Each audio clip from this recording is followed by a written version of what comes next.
অৰুণোদয় আঁচনিখনৰ 1200 টকা পইচাটো কোন কোন মহিলাই পাব আৰু কোন মহিলাই নাপায় আৰু কোন মহিলাক খুচৰি উলিয়াব অৰুণোদয় আঁচনিখনৰ পইচাটো নাপাবৰ কাৰণে কোন মহিলাসকলক খুচৰি উলিয়াব যেন এইসকল মহিলাই নাপাব কেনেকৈ খুচৰি উলিয়াব আৰু কোন মহিলাসকলে পাব এই ভিডিঅ'টোত আপোনালোকক মই ক'ম যিহেতুকে মনৰ আনন্দত যি উৎসাহত মহিলাসকলে এটা বৰ্তমান সময়ত অৰুণোদয় আঁচনিখন ফিল আপ কৰিছে ইনকম চাৰ্টিফিকেট এইবিলাক ফৰ্ম ফিল আপ কৰিছে গাঁথনি দিছে সকলো কামখিনি কৰিছে অৰুণোদয় আঁচনিখনৰ 1200 টকাটো পাবৰ কাৰণে কিন্তু কোনে পাব সেইটোৱে মেইন কথা সকলোৱে পাবনে সেই ধন 1200 টকা সকলোৱে পাবনে বাৰু এতিয়াতো বৰ্তমান সময়ত সকলো মহিলাই আনন্দ মনেৰে বহুত উৎসাহত সকলোৱে পাম বুলিয়েতো সকলোৱে দিছে আজি ফৰ্মখন অৰুণোদয় ফৰ্মখন ফিল আপ কৰিছে জমা দিছেগৈ দেই নাপাম বুলি জমা দিছেগৈ নেকি সকলোৱে পাম বুলি জমা দিছে কিন্তু সকলোৱে পাবনে চবে পাবনে এই ভিডিঅ'টোত মই সেইটোকে জনাম যেন আপোনালোকক কোনে পাব কোনে নাপাব ভিডিঅ'টো প্ৰথম পৰা শেষলৈকে চাব কাটি নাচাব যিহেতুকে কিছুমানে ভিডিঅ'টো প্ৰথম পৰা শেষলৈকে ভালদৰে নাচায় পাছত কথাটো গম নাপায় পাছত এনে বেয়া কমেণ্ট এটা কৰে এনে গালি গালাজ এটা কৰে আৰু গুচি যায় সেইকাৰণে ক'ব বিচাৰিছোঁ যদিহে আপোনালোকে ভিডিঅ'টো চাইছে প্ৰথম পৰা শেষলৈকে চাওক আৰু ভালদৰে চাওক তেতিয়াহে কথাটো বুজি পাব কোনে পাব আচলতে আপোনালোকক এইটো কাৰণে মই ভিডিঅ'টো বনাইছোঁ যেন আপোনালোকক জনাব লাগিব অৰুণোদয় আঁচনিৰ 1200 টকাটো কোনে পাব এইটো মই আপোনালোকক জনাব লাগিব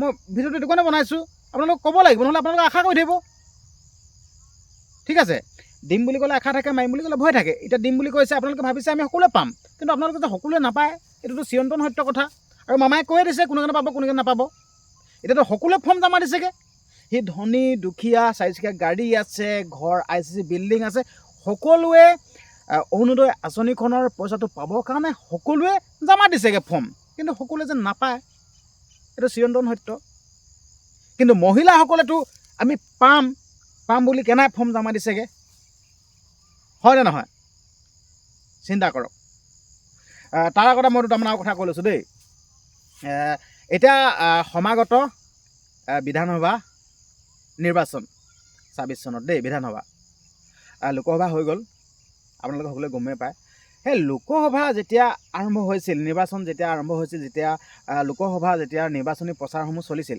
তেতিয়া আমাৰ অসমৰ মুখ্যমন্ত্ৰী হিমন্ত বিশ্ব শৰ্মা ডাঙৰীয়াদেৱে আমাৰ মামাই ডিঙি হিৰ ফুলাই এটা কথা কৈছিল লাখপতি বাইদেউ আঁচনিখনৰ 10,000 পইচাটো সকলোকে দিয়া যাব কেতিয়া লোকসভা নিৰ্বাচনৰ পাছতেই দিয়া যাব আপোনালোকৰ বেংক একাউণ্টত টুপুংকৈ ভৰাই দিয়া যাব আপোনালোকে মোবাইল আজিকালি সকলো হাতে থাকে মোবাইলৰ হাতত আপোনালোকৰ মেছেজটো যাবগৈ আপোনালোকে সকলোৱে গমেই পাব লোকসভা নিৰ্বাচনৰ পাছতে আপোনালোকক টুপুংকৈ ভৰাই দিয়া যাব আপোনালোকক ভৰাই দিলেনে বাৰু আচলতে ৰাজনীতি একে কয় নেকি বাৰু মানে ৰাজনীতি আৰু লোকসভা যেতিয়া নিৰ্বাচন আহিছিল যেতিয়া এইটো প্ৰচাৰ চলি আছিল লোকসভা নিৰ্বাচনৰ যেতিয়া প্ৰচাৰ চলি আছিল তেতিয়াতো অৰুণোদয় ফৰ্ম ঘৰে নিজে আহি ঘৰে বিলাইছিল মনত আছে আপোনালোকৰ মনত থাকিবই লাগিব ঘৰে বিলাইছিলহি সকলোৱে ঘৰে বিলাইছেহি আৰু কিছু লোকে খেদনো খাইছে ঘৰৰ পৰা খেদনো খাইছে অৰুণোদয় ফৰ্ম দিবলৈ অহা লোকসকলক ঘৰৰ পৰা খেদন দিছে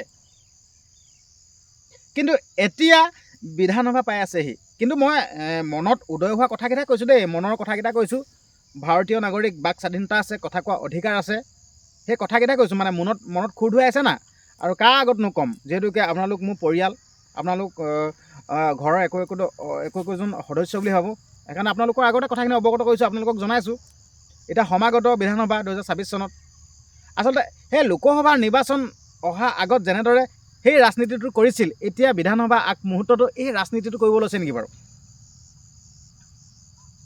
আপোনালোকক সুধিছোঁ এই ৰাজনীতি কৰিব লৈছে নেকি বাৰু যিহেতুকে লাখপতি আঁচনিখনৰ 10,000 পইচাটোকে আজিলৈকে দিব পৰা নাই চিন্তা কৰক আকৌ অৰুণোদয় আহি গ'ল। মই এইটো কোৱা নাই যেন চৰকাৰে যোনটো কাম কৰিছে এইটো বহুত ভাল কাম কৰিছে, এইটো চেলুট দিছোঁ মই, চেলুট। চৰকাৰে যোনটো কাম কৰিছে এইটো বহুত ভাল কাম কৰিছে, চেলুট দিছোঁ। যিহেতুকে 1200 টকাকৈ অৰুণোদয় আঁচনিৰ নামত 1200 টকাকৈ দিছে, এইটো দুখীয়াসকলৰ কাৰণে 1200 টকাটো বহুত হয়। ধনীসকলৰ কাৰণে বাৰু 1200 টকাটো একো মানে হেৰিয়ে নাই, কিন্তু হ'লেও দুখীয়াসকলৰ কাৰণে 1200 টকাটো বহুত হয়। ৰেচন কিনিব পাৰিব, কিবা এটা কিনিব, কিন্তু হ'লেও তোমাৰ 1200 টকাটো আজি ডেটত 1200 টকাটো কামেই নাই, কিন্তু হ'লেও 1200 টকাই বহুত কাম কৰিব পাৰিব দুখীয়াসকলৰ কাৰণে। সেইটো কাৰণে ধন্যবাদ জনাইছোঁ, ভাল পাইছোঁ, এনেকুৱা আঁচনিসমূহ লাগে।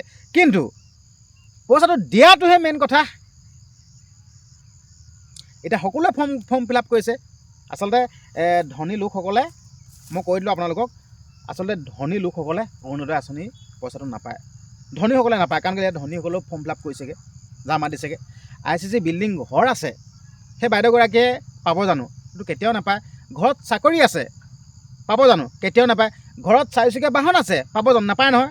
এতিয়া ঘৰত চাৰিচকীয়া বাহন আছে, ঘৰত চাকৰি আছে, RCC বিল্ডিং আছে, সেই সকলেও অৰুণোদয় আঁচনিখনৰ 1200 টকাটো পাবৰ কাৰণে সকলোৱে মানে ফৰ্ম জমা দিছেগৈ। কিন্তু আপোনালোকে আশা বাদ দিয়ক, আপোনালোকে নাপায়। ধনী মানুহে পাব নেকি? ধনী মানুহে পাব? কেতিয়াও নাপায়। ধনী মানুহে নাপায় অৰুণোদয় আঁচনি, 1200 টকা আঁচনিখন ধনী মানুহে নাপায়। কিন্তু এতিয়া আমাৰ চকু আগতে ধনী মানুহে গৈ ফৰ্ম ফিল আপ দিছেগৈ। আচলতে এনেই দিছেগৈ, হয় নহয়? সেইকাৰণে মই ক'ব বিচাৰিছোঁ দুখীয়াসকলে পাব আৰু দুখীয়াসকলক দিব লাগে, ঠিক আছে। ধনীসকলে এইবিলাক আশা কৰিব নালাগে। কিন্তু হ'লেও আমাৰ মুখৰ আগতে সকলোৱে ফৰ্ম জমা দিছেগৈ। কিন্তু মই কৈ দিছোঁ আপোনালোকে এনেই ফৰ্ম জমাটো দিব লাগে, এনেই দিছেগৈহে আৰু, কিন্তু আপোনালোকে নাপায়।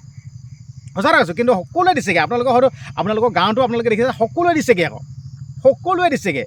কিন্তু সকলোৱে পোৱাটো এইটো সম্ভৱ নহয়, এইটো অসম্ভৱ হয়। সকলোৱে নাপায়, এইটো সকলোৱে নাপায়, এইটো অসম্ভৱ কথা, এইটো সকলোৱে নাপায়।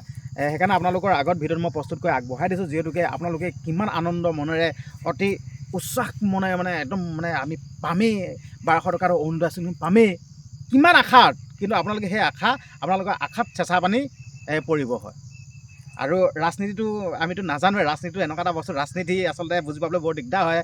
কি ৰাজনীতি কৰিছে তাৰ সেইটোতো গম পোৱা নাই। কাৰণ কেনে সমাগত বিধানসভা 2026 চনত, লোকসভাততো সেয়া লাখপতি নামততো ক'লে আৰু, গম পাইছে, যেন পূৰা পইচাটো ভৰাই দিব যাব বেংক একাউণ্টত, আমুকে তামুক, কিন্তু আজিলৈকে ভৰাই দিয়া নাই। আচলতে কেতিয়া ভৰাই দিব নাজানো, আৰু 5 বছৰমান লাগিব নেকি চাগে, ঠিকনা নাই। কিন্তু ভৰাই দিয়া হেঁতেন ভাল আছিল। কিন্তু এতিয়াও মহিলাসকলে কৈ থাকে ন, এতিয়া কিমান কষ্টত মানে অমিত বৃক্ষ ৰোপণ কৰিলেগৈ, অমিত কলতে গছপুলি ৰোপণ কৰিলেগৈ, কিন্তু এতিয়া আজিলৈকে 10,000 টকা পোৱাই নাই। আৰু এতিয়া ভেৰিফাই কৰিবৰ কাৰণে কিবা ফৰেষ্ট ডিপাৰ্টমেণ্টৰ কোনোবা এনেকৈ আহি কিবা ভেৰিফাই আমুক তামুক সেইবিলাক মই দেখি আছোঁ যেনিবা, খালি মই ইমানকৈ ভালছে ক'ব জনা নাই। কিন্তু কিবা ফৰেষ্ট ডিপাৰ্টমেণ্ট আমুক তামুক আহি কিনে ভেৰিফাই কৰি আছে। কিন্তু কোনে পাব কোনে নাপাব, কাক গতিয়াই উলিয়াব, কোনে পাব সেইটো কিন্তু এতিয়ালৈকে গমো পোৱা নাই। কিন্তু আকৌ আহি গ'ল এতিয়া অৰুণোদয়। ঠিক আছে, হ'ব দিয়ক। মই আপোনালোকৰ আগত ভিডিঅ'টো প্ৰেৰণ কৰিলোঁ, হয়তো আপোনালোকে ভিডিঅ'টো চাই গম পালে। আৰু আপোনালোকক ধন্যবাদ জনাইছোঁ ইমান পৰে ভিডিঅ'টো চোৱাৰ বাবে, আপোনালোকক ধন্যবাদ জনাইছোঁ। আৰু আপোনালোকে একো কথা কমেণ্ট কৰিব, আৰু কমেণ্ট নকৰাকৈ নাথাকিব। আৰু লগতে চেনেলটো যদি ছাবস্ক্ৰাইব কৰা নাই, চেনেলটো ছাবস্ক্ৰাইব কৰি দিব। ধন্যবাদ।